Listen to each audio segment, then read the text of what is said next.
wait until it turns official.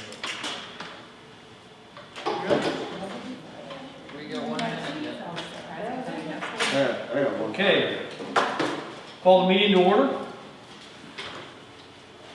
We have one change to the agenda. Item G2B6, Emily Heidemann, is it the library services at Riverview and Red Granite? Yeah, library media specialist at Riverview, Red Granite, correct. So with that change, I will look for a verification of public notice and approval of the agenda. I'll second it. Motion by Nicole, second by Jeanette. Any further discussion? All those in favor? Aye. Opposed? Motion carried. Item C, a moment of silence to reflect on the business at hand.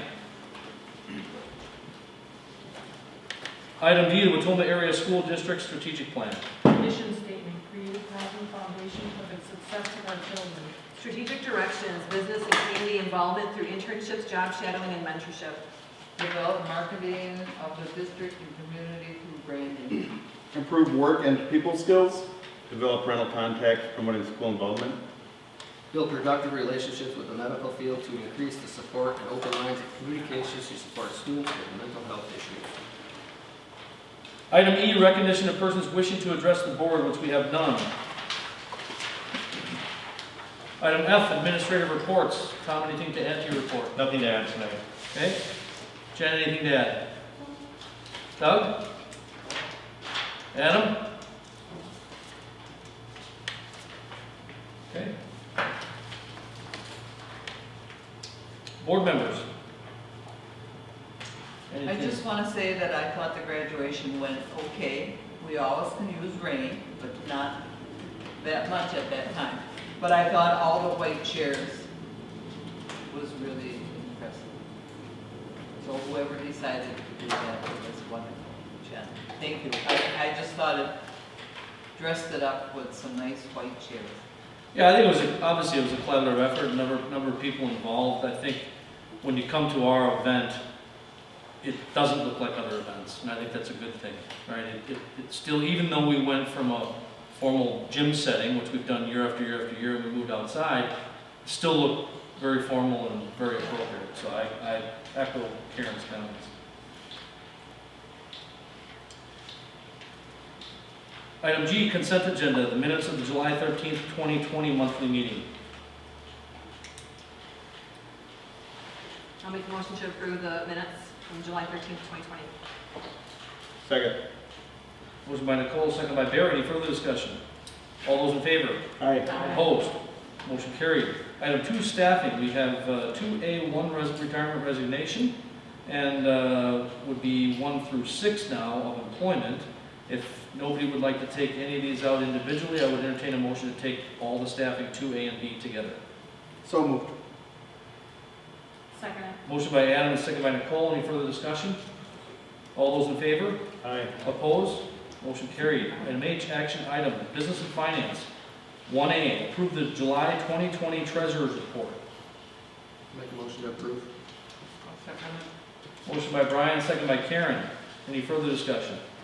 All those in favor? Aye. Opposed? Motion carried. Item 1B, approve the vouchers and payroll. I make a motion to approve the vouchers and payroll as printed. Second. Motion by Karen and second by Adam. Any further discussion? All those in favor? Aye. Opposed? Motion carried. H2, policy. 2A, approve policy 2266, the non-discrimination on the basis of sex in education programs or activities, first and only consideration. So according to board policy, we can waive a second consideration when something comes across the plate that maybe needs fast track. This has been in the works since COVID hit, and there were states who have proposed litigation to stop it from occurring. I think we're up to 23 states now, including Wisconsin. And really it is a non-discrimination policy set aside to, it's a Title IX set aside for sexual harassment. So it is a standalone non-discrimination policy. And we just received it last week, and it goes into effect August 14th. And there's a lot of training that has to be involved, and that goes all the way down to staff and to students. It's still under litigation. it still may be overturned or an injunction placed on it. But Steve from Neola stated that we should move forward with making a policy just so we have it in place in case it doesn't get overturned and we have it, that we'll make sure we're following law. So just a quick overview for you guys regarding it. So, and I'm gonna read a little bit. I just want you to have a good understanding since this is the only time you'll see it. But it involves roles. So Jennifer Johnson and Deb Primo will be Title IX coordinators, and they'll be Title IX investigators. I will be the decision maker. If it gets to an appeal process, that will be, we'll go legal counsel for the appeal process, and all legal counsel will be trained in this. On August 14th, Jennifer and I and Deb are doing a training through Strang Patterson and Rennie. Because we're a customer, they're providing us with a complimentary training. So we'll have to keep our all of our training information. That's going to have to be posted on the website. Jen and Deb's information has to be posted on the website, that they are the Title IX coordinators for sexual harassment. And this goes staff, students, outside party and staff, outside party and students, volunteers. It's anybody who sets foot on school grounds, even if they were a visitor, is held accountable to this policy. I think the best thing I saw in all the things that we've watched in it is they said, and this is why it's trying to be overturned, they are placing it where school districts and college campuses have to be the court. This is putting a lot of pressure on districts and colleges to make decisions about things that are normally done in the court system. And there is has to be a high level of evidence in order to find the respondent to be guilty of sexual harassment. And you can pick preponderance of evidence, or you can pick clear evidence. Preponderance just has to be 51%. And then a high level is almost like 95 to 100%. Neola encouraged us to take the preponderance of evidence piece because that's just, because we're not legal counsel. They said that if you're doing an investigation, that's the best way to go. But there's, if we got in a situation like this, you immediately, as soon as it occurs, you immediately give them the grievance process. They want you to have the grievance process and have it available so that we're ready for all of that. So this is all school districts across the nation, all colleges across the nation. August 14th, this becomes law. So, Tom, how many people know about the investigation if there were to be one? So it would be the Parties to it. Title IX coordinators, the investigator, and then obviously I'm going to know as the decision maker, but a little bit different than other Title IX type things. Everything is distributed equally, and so and it's in the policy. But anything I get from the complainant, the respondent gets. Yep. And anything, if there's witnesses, the respondent gets to know who the witnesses are. So it really takes the level of innocent until proven guilty to a higher level probably than it ever has. And so they talk about leave, like don't even get into the process of termination until you have really strong level of evidence. And again, this is something we've never had to face as in the educational system before, which is why someone like Tony Rennie would be involved immediately probably in the appeal process for it. So, but yeah, just reading over a little bit. Again, this now becomes a standalone policy that we've never had. And its requirements of Title IX protections, detailed provisions for identifying, reporting, investigating, and making determinations of responsibility for acts of sexual discrimination and harassment that school districts must follow in responding to such incidents. So you can tell by the wording in there, sexual assault, I mean, that's calling police. Like, that is not this. So if somebody is stating that I've been sexually assaulted, we don't go through this policy. That's a call to the law enforcement to have it investigated. Now, the regulations provide great detail concerning the use of supportive measures, providing remedies and imposing sanctions to respondents in the event a violation is found to have occurred. So a little bit of different language in here also is they try to do some supportive measures to stop even getting to the decision-making process. For example, if you had two students and one student says, so-and-so has made these comments to me. Okay, can we change schedules? Can we change the locker? Can we do this? What are some things we can do rather than going the route of being punitive? They highly encourage that in this policy, just so you're aware. Both parties have to be in agreement for that to happen. If the party who's making the complaint says, I'm willing to look at some supportive measures. Okay, let's talk through those. If the supportive measures don't work, then we go right to the next step then. Due to the unique nature of the regulatory structure, the policy is drafted as a standalone policy applicable to only Title IX governed complaints and investigations. It's kept separate from existing school district policies regarding other forms of discrimination, such as harassment or bullying, as well as separate from policy 5517, student harassment. This policy has a lot more depth to it than those policies have, and a lot more things that you have to be held accountable for than those do. I guess I just got one question. Sure. And it's nothing against Jen and Deb. Do we want the coordinators and investigators to be the same person? I mean, could there be the potential for any type of conflict? In a school district, a small school district, they understand. So really all the Title IX coordinator there is to give information.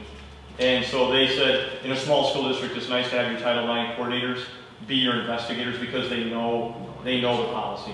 Yeah, if you had a really big school district where you could divvy it up more effectively, then they would encourage that. But they said they understand the small districts that, like, the only thing you can be the Title IX coordinator and the investigator, but you can't be the decision maker. You know, there has to be someone separate for the decision maker and someone separate for the appeals. And I guess from my perspective, just Deb and Jen's expertise or their experience makes them more valuable right now as far as having people in those roles. So that's what I said. Yeah, we talked through that a lot about. Yeah. Is there anybody else I felt comfortable with at the time? And right now, no. I mean, district's required to have a Title IX coordinator. Again, they're really just the person that, hey, here's where the information is, here's how you get to it, type thing. Just being aware of it, which helps them as far as being the investigator also. And there is no conflict of interest there.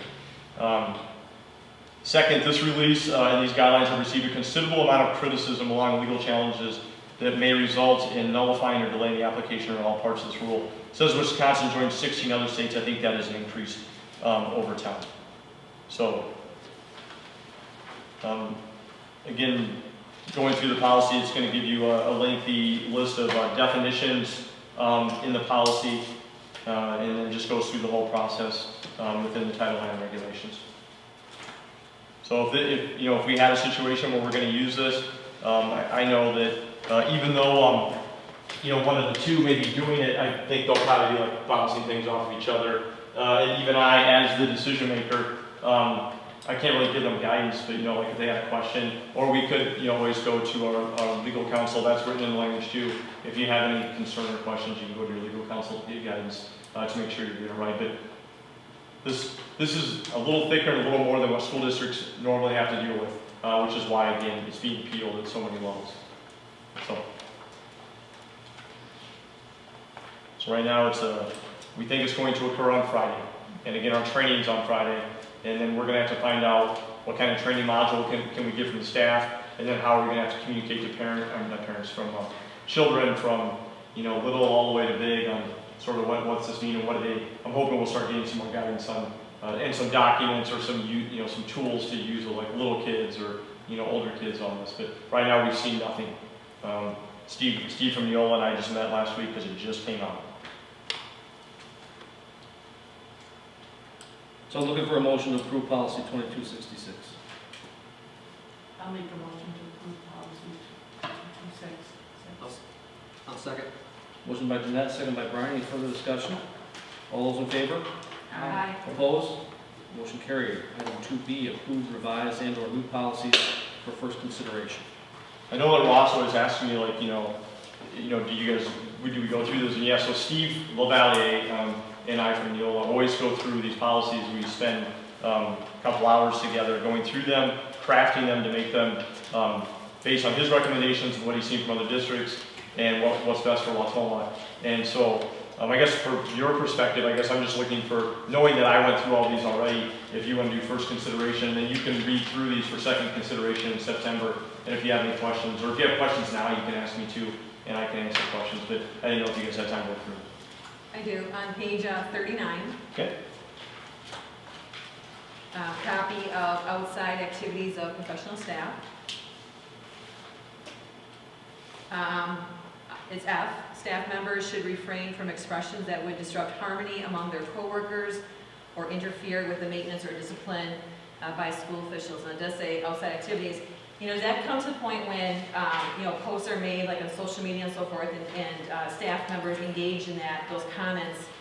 And the comments that are made are against maybe staff members and so forth. Is this something where this kind of falls in that area or not, because it is gonna possibly disrupt harmony of those pieces? Sure. I just need clarification.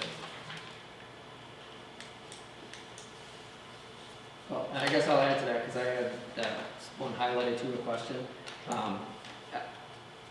Well, F is one of them on this. I think it's pretty vague, and I think harmony can be, unless we're gonna put a definition to what harmony is, I think that portion has to come out, because what harmony is to me may be different than what it is to Barry and the next person, and so on and so forth.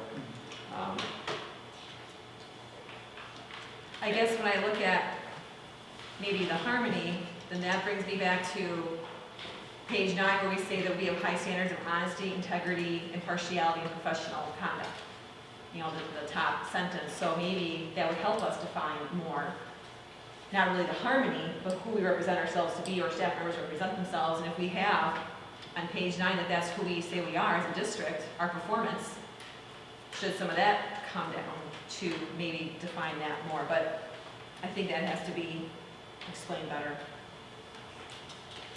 So really, you know, the conflict of interest again is geared more towards performing some type of activity outside of the school district that is conflictual in what they do professional-wise within the district.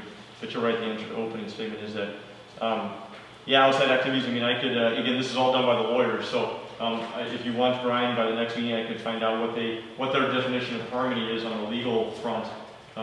And I think harmony probably is the ability to work side by side with each other is probably what they're going to get at, is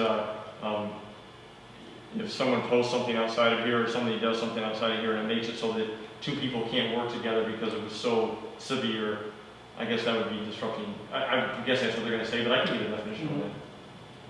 And then, Nicole, your question is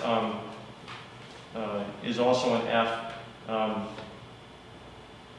Doesn't really impact the maintenance of discipline, potentially, but if... My thing is expressions. Yeah. We should refrain from expressions. So Okay. what is the expressions that, you know, is social media one of those, you know, engaging in those conversations? But we can't judge the conversations, but when something's on social media, it's there. It's now in print. And after we find harmony, you know, is that going to cause conflict within coworkers if somebody joins in on those conversations? You bet. Versus just calling somebody. It's so easy to pick up a phone. Yeah, no worries. Yeah, I can definitely look at, see what their interpretation of F is as far as potentially social media posting or things of that sort. And then Brian, I'll see what they define harmony as. They use that a lot, I notice, in the policies. So I'll see what they, because again, they have access. That's part of our service with Neola, is they can contact the law firm that goes through these with them and get a better definition. And I guess I'll add, I had E2 with that. To me, I think that reads, it's a vague as well with that, and can be lead to, you know, opinions. You know, staff members should avoid contact and associations outside the school, which, if known, could have an adverse, harmful effect upon the school community. Well, again, I think anybody could have a different opinion and argue that, you know, well, I don't believe that, you know, and who's, I guess, I don't know, I think there's some danger in too narrowly defining a policy, because it gives the leadership, I mean, you don't want somebody to come in and say, well, this wasn't specifically prohibited by the policy, ergo I'm allowed to do it. And I think that when you start to too narrowly define some of these things, you run into that danger. I know in my experience that's why some of these things tend to be broad, so that there can be some interpretation by the leadership that we've hired to interpret and enforce the policy. I don't know if that's what you'll get, Tom, but I think that's part of this, I think. And what's your vague part, Brian? You just think I it could have an adverse or harmful, or I mean, or the conduct in associations. yeah, avoid conduct association. I think almost the whole thing. I mean, as it's written, you know, could have an adverse, harmful effect. I mean, again, I think that's, you know, what I'm doing out in my personal life. I don't feel that if I'm engaging in those activities, I'm jeopardizing my career or, you know, the school district. But somebody else may have that opinion. I mean, again, I don't know. I can check. Just, they may tell me what Adam said. Just say we write it broad, so you can interpret it how you want and determine if it's impacting the environment or not. But I'll find out. I think with that one, it really goes back to not only defining it more, but I think it's that internal piece. Are you honest, you have integrity, you're partial, you're professional, and it's a hard thing to define. I don't think you have to define it down like Adam's saying. So I think it's more of an internal thing, which could be judged this way and that way.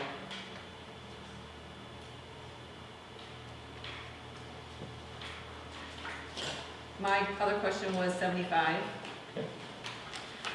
Only for the organizations, like, it says parent organization, but like, you know, Booster Club, Backboard Club, Youth Soccer. I know who I go to, I think it's you two for Booster Club, but like the other youth associations, we buy things like the basketball club and stuff. We probably need like a liaison of who administrative-wide we would go to, so it goes on the board agenda for approval, and it's $1,000 more, because we've purchased a lot of things and never gone through board approval for youth basketball for schools. We've never done that. So I think it's just more of the organizations that we have, because we all know who their admin contact person would be. So there's nothing in there to change, I think just clarification after it's in place, to make sure people understand that of our youth organizations or school affiliated organizations know who to go to for a contact person for administration, whether it be our AD director or principal.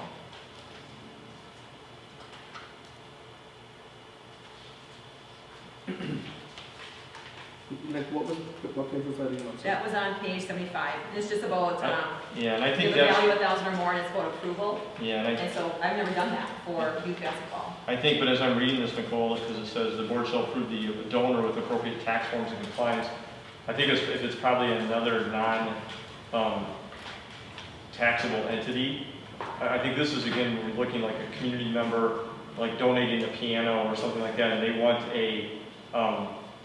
they want to write it off for taxes as a gift. But we purchased something for Booster and it had to come for approval. Well, if it's something that was going to be physically done, you might have Was had it to more do about that. If it the was sheds and those structural, gates and all that, you think? yeah, if it's something Sign or structural, like something? putting up a scoreboard Yeah. or something like that, yeah, you would probably come But in. same thing for basketball, we bought things that the kids will be bouncing off of, the mats that get adhered to the wall in the basketball gym. So to me then, that should have came to the board approval, because, on your grounds, it's yours, or are you thinking, Well, like, was it a permanent fixture? yeah, Okay. yeah. Yeah, So I mean, it's the same- usually, I mean, I know in the Yeah. past, anything that was permanent, we brought, just in front of the board for. Yeah, for so them. my just thing is clarification of who we go to for these youth organizations when you do things like that, I guess. So, I would, my opinion on that would be the building the administrator. building, okay, Yeah, that's all I need to know. thank you. Yep. Yeah, I think this policy is written more towards like, community members donating for potential tax relief and Yep. things of that sort. If I read that, I mean, they're just trying to protect for liability, Yep. right? Absolutely, A club buys something that a kid ended up getting hurt on and it wasn't approved, yep, we can be in a spot. yep, absolutely. That's all I had. I have one other one. Sure. 41 and 57, it's the threatening behavior towards staff members. It's one of the professional and then one's the support staff policy, but it references 8462, the threats of violence. And to me, reading these, they are like going hand in hand, and almost specifically, could this policy not be just added into that one? And I guess just looking at a perspective of, we have all these policies and policies and policies that we can lessen some of that and say the same thing in the same policy and apply the same thing.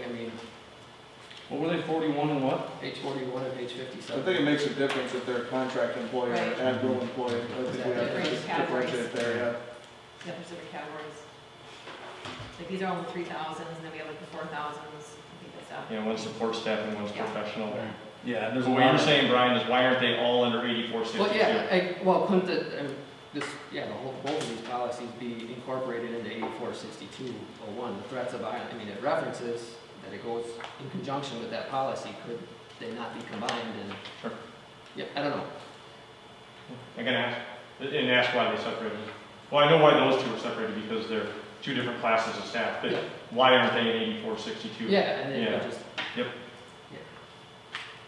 Is it 41 and 57, correct? Yeah. Mhm.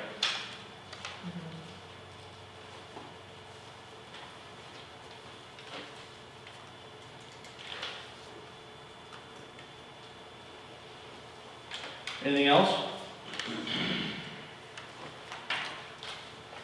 If not, I entertain a motion to approve the revised policies and new policies for first consideration. I'll make a motion to approve. second. Motion by Nicole, second by Brian. Any further discussion? All those in favor? Aye. Opposed? Motion carried. Item 3, negotiations with personnel. 3A, approve temporary increase in the granted reading interventionist hours due to the COVID-19 pandemic. So as we continue to prepare for as much services as we can provide in different scheduling, and you're going to see an A and B here that we're looking at for 1 year of changing, adding contracts. So Janelle Erickson is 0.60. This would put her at 1.0 for this year only, hopefully. So looking for board approval to do that, to provide some additional relief at Red Granite. Second? Motion by Barry, second by Brian. Any further discussion? All those in favor? Aye. Opposed? Motion carried. Item 3B, we have 1 through 6, a number of employees here, all at Riverview, support assistance, that I believe we'd be looking to go from 37.5 hours to 40 hours. Correct.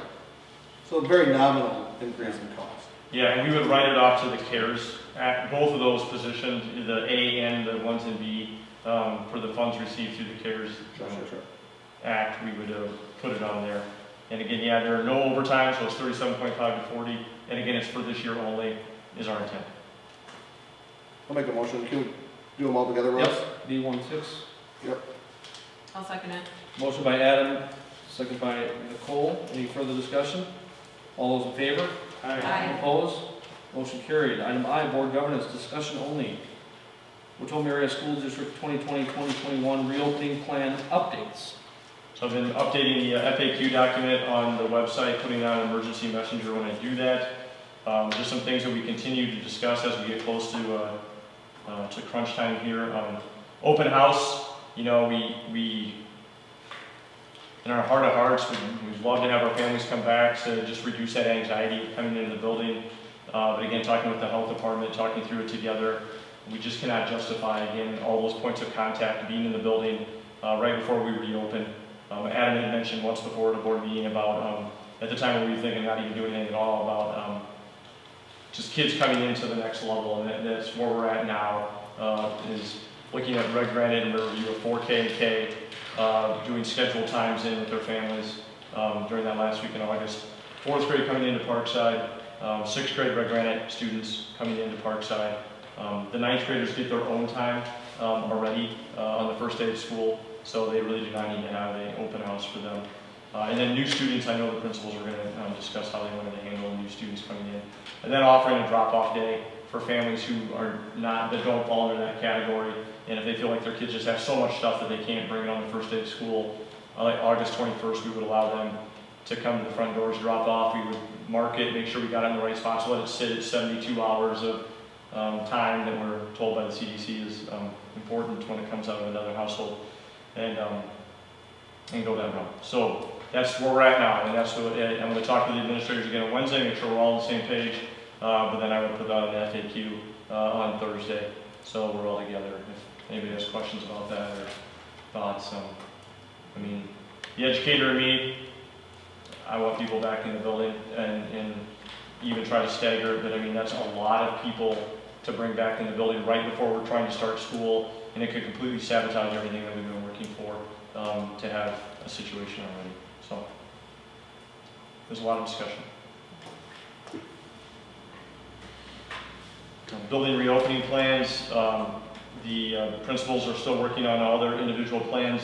On August 17th, we're looking at trying to do a sort of it's going to be a pretty big mailing regarding what each building plan looks like, what the expectations are going to be at each building, what their schedules are, what their blended learning or their hybrid schedule would be if we have to go to hybrid schedule, any other information that we feel like we need to get out to parents.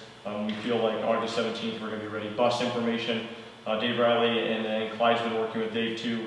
I think we have a plan in place that is not going to be double routes, but it's really going to be effective of doing doing the county routes in the morning, coming back in, having shifts, getting the city kids, bringing them in, and being able to do it within the hour and a half, and then doing the city kids going out first, and having sort of a shotgun start with the buses. So having, we'll just say 6 buses at Riverview, 6 at high school, 6 at Parkside. They're going to go in rotation with each other. and kids will know what bus they have. And Dave says it well, is each kid is going to have a piece of real estate on the bus. Like, this is their seat, all right? And so, so it's going to be sort of old school of like, bus 7 is here, and so the kids who ride bus 7 are going to come out and be ready to get on bus 7. There's not going to be a congregation of people. That's our goal of doing that. And then once they get the city kids off, they come back and get the rural kids, and then all within a pretty good time frame where there is not going to be a lot of waiting time in order to do that. In between those sessions, there's going to have to be a quick wipe down of the bus, again, as we go and get the next group of people. And right now we're not doing CCD, we're not doing bowling, we're not doing gymnastics. We'd ask those entities to give us about a month to try to get a handle on what that looks like. We're also not doing, as I told you before, last second shuffles of like, I want Adam to come home with me, on the bus, and no, Adam needs to ride his bus, and you ride your bus, and if your parents want to bring Adam over afterwards, then that's good. So those type of things. That'll probably be the hardest thing for parents to understand. We're not going to be able to do on-the-fly bus changes like we had. Greg Granity has that all set out there as far as like shifting what kids are picked up and back. And again, a couple of the new drivers are going to be helping out with the Greg Granity area. So I think he has a good plan in place. They're going to dry run it and do it all, and see how long it takes, and just do their pauses and try to have everything in place. So he's having the drivers coming in starting tomorrow to start running the routes and get a feel for what the routes are like. Met with DHS again and the county schools. I think the thing that is just the most difficult for anybody, and it's all across public schools in the state of Wisconsin, is what is going to happen when we have a positive case. We have the plans, like we know what's going to, we know the rules, we know what's going to happen, but just the contacts and communication and just getting all the information out and having that down, and and the health department is even struggling with like what that is going to look like because it's so new to everybody that's involved. And so we just continue to talk about that so we have it all ready to roll. We get a call, so-and-so's parent is tested positive for COVID-19. Okay, then what's next? Okay, what classes are those kids in? What's next? Who are they in contact with? What's next? Do I need to call, and do I need to say the school's not coming back for 14 days? Everything like that is what we're preparing for. That's the hardest stuff to talk about in one of those meetings. But we have to, and we have to prepare for that. But that's where we've been spending a lot of our time, getting those structures in place. Know on the August 17th mailing that we're going to, the DHS, we're going to be putting out a lot of documents from DHS also about screening and about, again, if your child is sick, how long should they stay home? If someone in your family does have COVID-19, how long should they stay home? Everybody needs to be home. All the siblings need to be home. Anybody in that household needs to be home. All those things. So that'll all get put out like a flow chart to parents. Virtual school numbers right now, again, Parkside's probably a little over 10%, Red Grant's under 10%, Riverview and the high school probably about 10% of our numbers. I thought maybe it would be between 15 and 20, and it may still end up there, I'm not sure, but right now about 10%. How many have registered on a total percentage? I feel like the last time I looked, we had about 650 households, so we're getting close to having about everybody. Weird things I know I mentioned before, like Riverview, they had 30 kids go virtual. She's got 30 new kids. So it's been a wash. In that particular, she has the most new kids, and of course they're all in second grade. No, they're not all in second grade, but there's a large percentage of them that are in second grade. That's just how it always goes. They don't, always evenly distribute. I know there's been discussion about like, can we free up a teacher? Unfortunately, the virtual school kids are pretty even across the board. So they'll take 5 here, and there's 5 here, and there's 6 here, and so it's really hard to free up somebody or say, we're going to reduce your kid load by 5 so you can deal with the virtual kids, because all that does is stack more kids in another room, and it goes against what we're trying to accomplish. A big piece that's always brought up is band and choir, and so WSMA and the national organization has some plans on what music can look like and safety and security wise. We're just going to follow those guidelines when it comes to it. Band, we're going to try to get them outside as much as possible. The trombones have to have 54 square feet around them. The flutes have to have 36 square feet around them. So all these type of things. Choir, we want the singing masks. He can go in the PAC, space them out 6 feet, stagger them, and that meets the WSMA guidelines. And by going to the PAC, I mean in the chairs, like out in the chairs, you know, out in the crowd, and space them in one row, then space them in another row, and space them in another row when he needs to do those things. So, so again, just looking at all those things to try to keep our music kids engaged in what they're doing. Again, building plans will be coming out on the 17th, the medical forms will be coming out on the 17th. That's our goal for right now. We're also working on a letter where all 3 school districts will sign off and the health department saying, you know, we've been working together on these things, and we're trying to do these things to the best of our ability, and just so people know we've been meeting again since June to make this happen. So. Well, good job and everything. I mean, I know it's constantly changing stuff, and you're keeping us up to date, I think, as best as you can. So I applaud you and all your administrative staff. You're doing a great job. Thank you. I've heard a lot of really positive comments on the FAQ document and just how valuable that's been and informative that's been, and obviously it's a living document, so well done, agreed. Any other questions? Item 2, discussion only, Watoma Area School District staff trainings. Brian, I know you had asked for these documents, so we just put together everything that we had regarding that process, so I don't know if anybody had questions at all.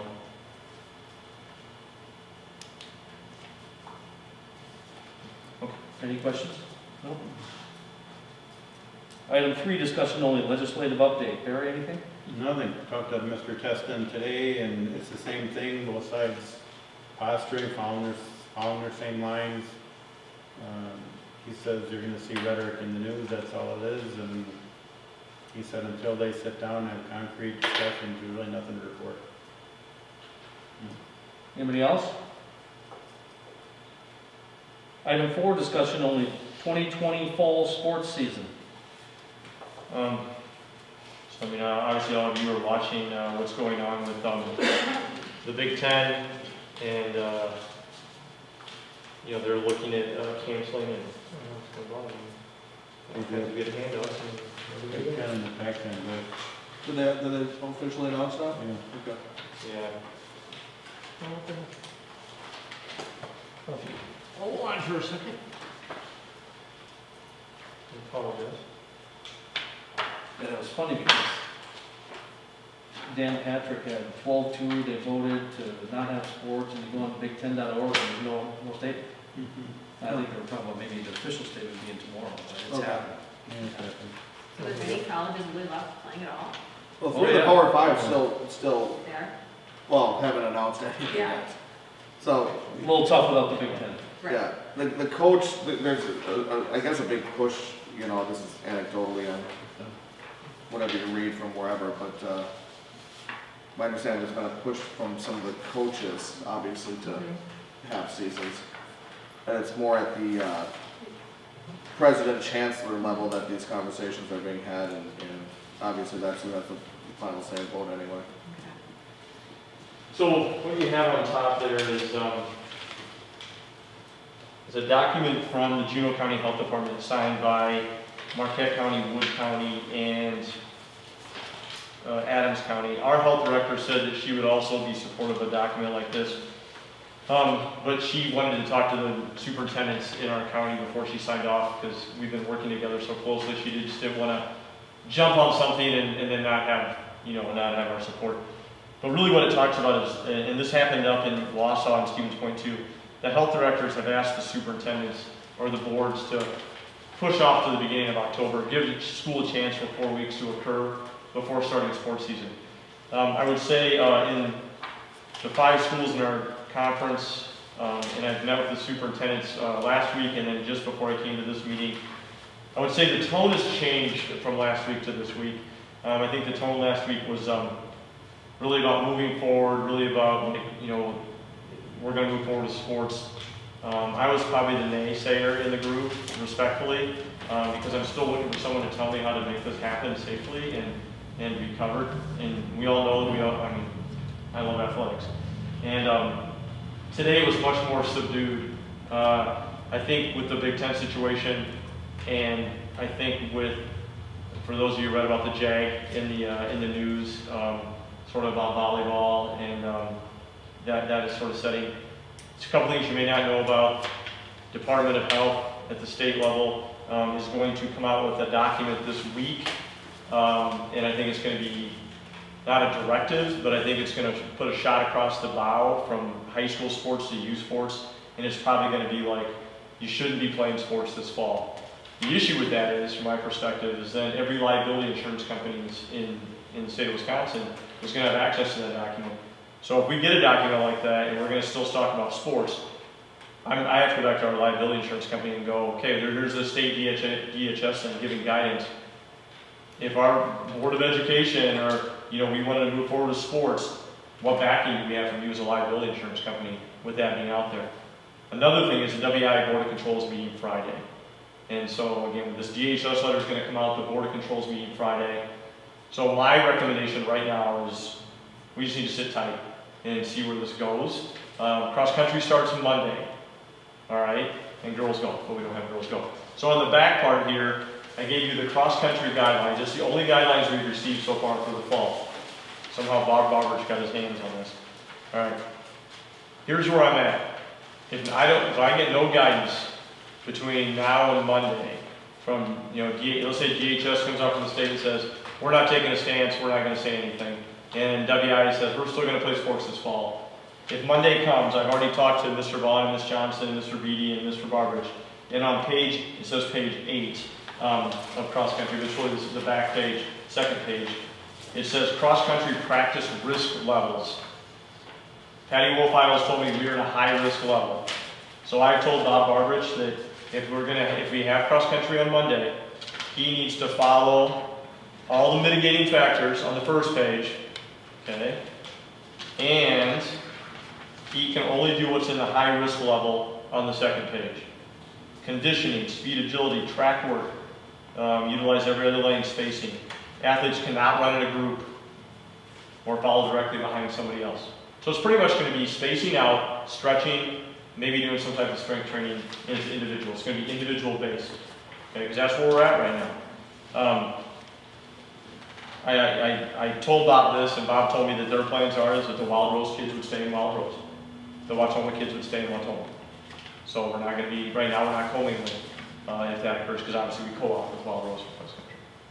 So that's maybe on Monday. Was the October conversation no contest until October, or was it no practice until October and then scheduled contest? I think it was no practice till October 7th. Okay.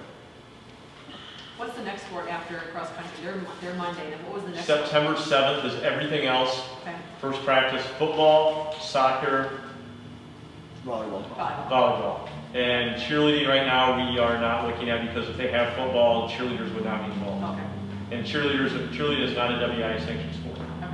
We may have them, like, if they want to get together, and if we're there. So it could be the same thing for them, September 7th, they might also be considered high risk and have to, again, just more strength training. Football high risk is they're going to be lifting weights. Really? I mean, it's that.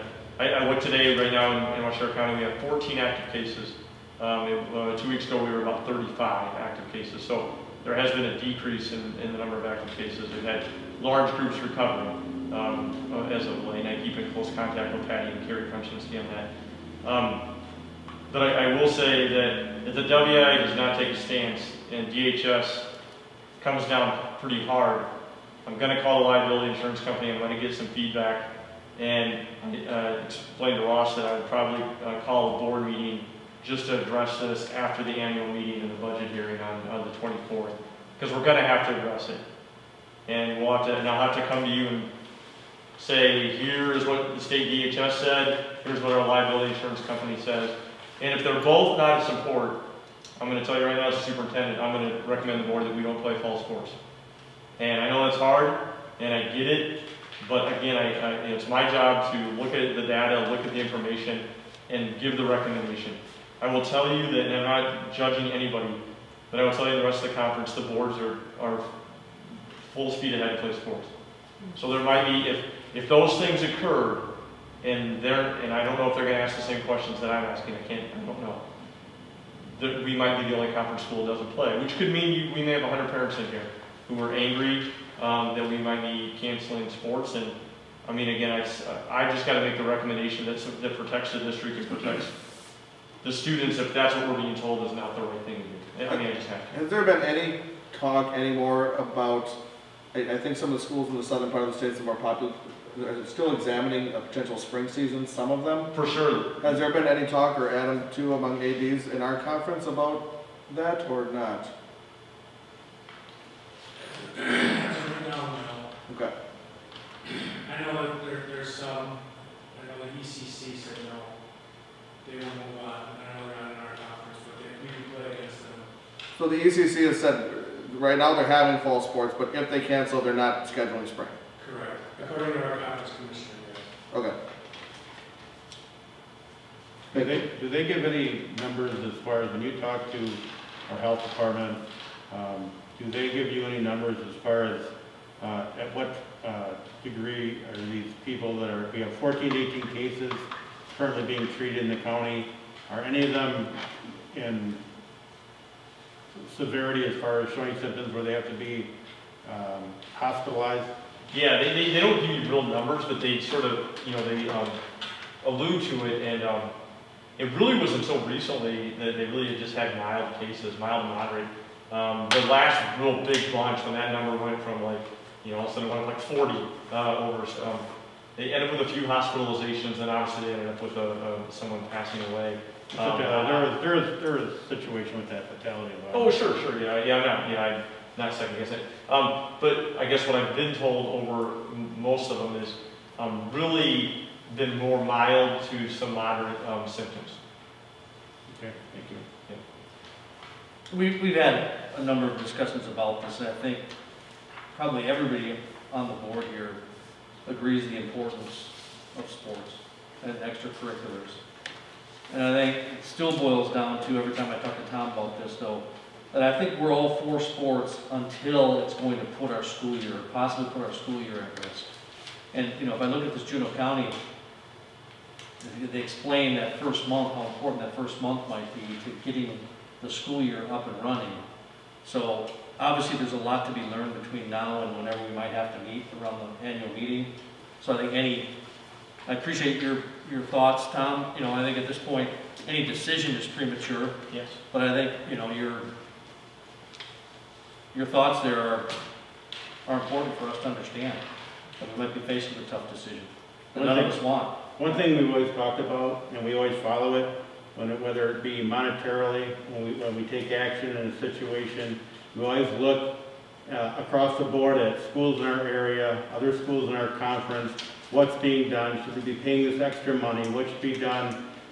We always follow a pattern of following as a group on average. And I understand your number one job is to take care of this district. So all things set aside, I understand that. I just want to be sure that we're doing the right things for the kids. That's the bottom line for me. I don't want politics to come into this, because there's way too much of that. I don't want falsified information coming in. There's way too much of that. I want to take care of our kids, but in the same token, if you brought the numbers up in the past as far as how these kids are suffering out of the school environment as well as athletically, that is a big part of their health as well. So I want to make sure we're covering all of our bases when we talk about it, instead of just listening to an entity that would simply be looking out for their best interest according to what they're saying, but they're also looking to cover in their butt, not to mention covering ours. So a lot of that comes into it. A lot of politics come into it, and that's what really irritates me about this whole situation. I wanted to say that because I feel that's more of this than anything. I realize there's a virus out there, and we have to be aware of it and do our due diligence to make sure our kids are safe. But a lot of that comes into the play, without a doubt. And I think my intent would be in that if we had to come to that August 24th meeting, let's say nobody about us made a decision, like they're just giving us guidance or recommendations, I would bring stuff from the WIA, I would bring stuff from state DHS, county DHS, liability insurance, what the other conference schools like. I'd make sure to lay it all out so then you guys would have all that information, and then. And I'm sure you would. I have faith in what you do, Tom. Yeah. No, I know. I'll definitely will not make sure it doesn't have a slant to it. I'll just try to provide as much factual information as possible. Thank you. Yeah.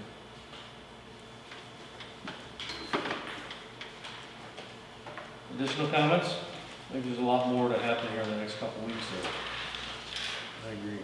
Item 5, District Administrator Report, distribution of human trafficking presentation materials for our September meeting. Yeah, you have them? They, I handed them Oh, already. good, okay. We have them. Seems like, we wanted Janelle to come, and poor Janelle just kept putting her off because of all the stuff. But September, Janelle's gonna present, and we'll probably have it in the interactive lab. And so, she will do about a half-hour presentation. She does presentations all over, not only in our district and with our kids too, but she does other districts too. We try to get her out and about as much as possible, represent us in a good way, so. Yeah, so Janelle will be here, you got the materials. Great. It's I think a good time to bring it up because I think, it's still in the news, it's still occurring, probably more than ever, with what's going on with kids not being in school and being accessible to these individuals. So it's a perfect time to address it again. Excellent. Item J, Board suggested future agenda items for our budget hearing annual meeting, 6:30 and 7 o'clock on Monday, August 24th in the library. And our monthly meeting, September 14th, 2020, 6:15, back here in the library. Anything at this point to add to the agenda? If not, let us know. We'll get it on there. Item K, adjourn to close executive session for a session before the governmental body pursuant to the exception for closed sessions under Wisconsin statute section 19.85 1A, deliberations concerning 3 cases which were the subject of any quasi-judicial hearing before the board, and section 19.85 1F, consideration of financial, medical, social, or personal histories or disciplinary data of specific persons for the purpose of reviewing 2 orders of expulsion and take action as necessary. Need a roll call? Ross Peterson.